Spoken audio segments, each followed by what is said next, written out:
इस आदमी ने 4 करोड़ लोगों का कत्ल कर दिया था। जी हाँ दोस्तों, हम बात कर रहे हैं चंगेज खान का, जो एक महान मंगोल शासक था जिसने मंगोल साम्राज्य के विस्तार में अहम भूमिका निभाई थी। चंगेज खान का जन्म 1162 के आसपास आधुनिक मंगोलिया के उत्तरी भाग में ओनोन नदी के निकट हुआ था। 12 वर्ष की आयु में चंगेज की शादी बोर्ते के साथ कर दी गई थी, जिसका बाद में अपहरण हो गया था।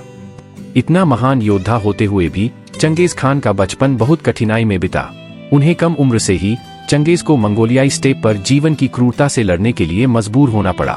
जब वह केवल 9 वर्ष के थे तब प्रतिद्वंद्वी टाटर्स ने उनके पिता को जहर दे दिया और बाद में उनके ही कबीले ने उनके परिवार को निष्कासित कर दिया और उनकी मां को अपने 7 बच्चों को अकेले पालने के लिए छोड़ दिया। फिर चंगेज शिकार करते हुए और जीवित रहने के लिए प्रयास करते हुए बड़ा हुआ और एक किशोर के रूप में उसने भोजन के विवाद में अपने सौतेले भाई की हत्या कर दी।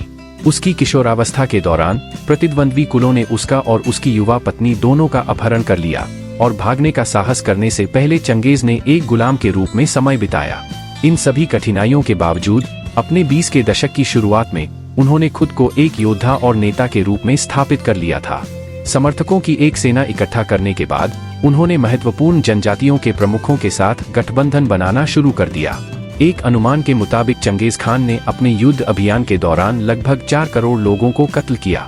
मतलब उस समय की आबादी के हिसाब से ये दुनिया की लगभग 10% आबादी रही होगी।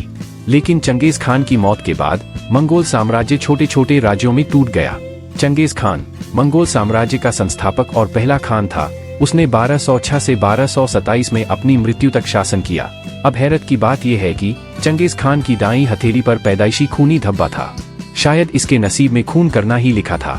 चंगेज खान का धर्म देखा जाए तो ये खान होते हुए भी बौद्ध धर्म का अनुयायी था, जिसने 1162 से 18 अगस्त 1227 तक चंगेज खान ने मुस्लिम साम्राज्य को लगभग नष्ट कर दिया था। इसके बाद मंगोलों ने भारत पर 1297 से 1306 तक लगातार आक्रमण किया। उस समय ये इतना प्रसिद्ध था कि कोई इसको हरा नहीं सकता था, जबकि उस समय इन्होंने 5 बार भयानक आक्रमण किया। एक मूवी में अमिताभ बच्चन का डायलॉग है, हम जहां खड़े हो जाते हैं लाइन वहीं से शुरू हो जाती है। ठीक उसी प्रकार चंगेज खान की सेना जहां से गुजरती थी वहां से इंसानों का खात्मा हो जाता था। वैसे दुनिया के सबसे क्रूर शासकों की बात की जाए तो चंगेज खान का नाम सबसे पहले आता है। कहा जाता है कि चंगेज खान इकलौता क्रूर लड़ाकू नहीं था, बल्कि उसका पोता हलाकू खान भी एक खतरनाक सेनापति था। जब हलाकू खान 1270 से 1265 तक जिंदा था तो इसने लगभग दक्षिण और पश्चिम एशिया के ज्यादातर हिस्से पर कब्जा कर लिया था। सन 1258 में उसने बगदाद पर भी कब्जा कर लिया था, जो उस समय इस्लाम की सांस्कृतिक और धार्मिक राजधानी थी। इसके आक्रमण से ऐतिहासिक शहर का अधिकतर हिस्सा बर्बाद हो गया था। आप सोच रहे होंगे कि हलाकू खान कौन था, तो ये चंगेज खान का चौथा बेटा हलाकू खान था। उसी ने मंगोल साम्राज्य को मध्य पूर्व और एशिया तक में फैलाने का काम किया। आखिर इस भूमि पर कोई कितना भी अत्याचार कर ले, लेकिन मृत्यु सबकी पक्की है।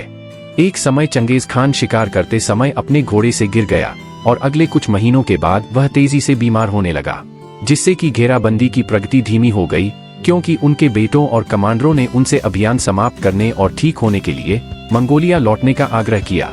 और इसके बाद 25 अगस्त 1227 को उनकी मृत्यु हो गई, लेकिन उनकी मृत्यु को गुप्त रखा गया और इतिहास में उल्लेख मिलता है कि वह एक बीमारी से पीड़ित था, जबकि सच्चाई कुछ और थी।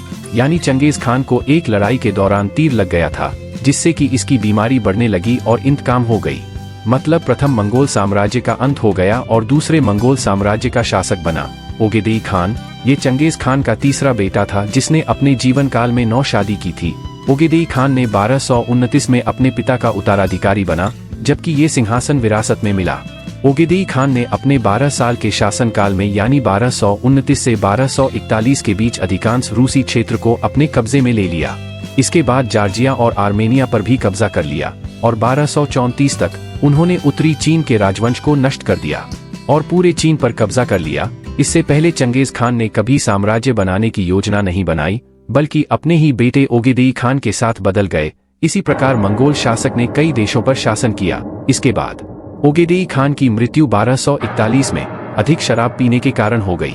वैसे हम लोग इतिहास पढ़ते पढ़ते थक जाएंगे, पर इतिहास कभी नहीं थकेगा।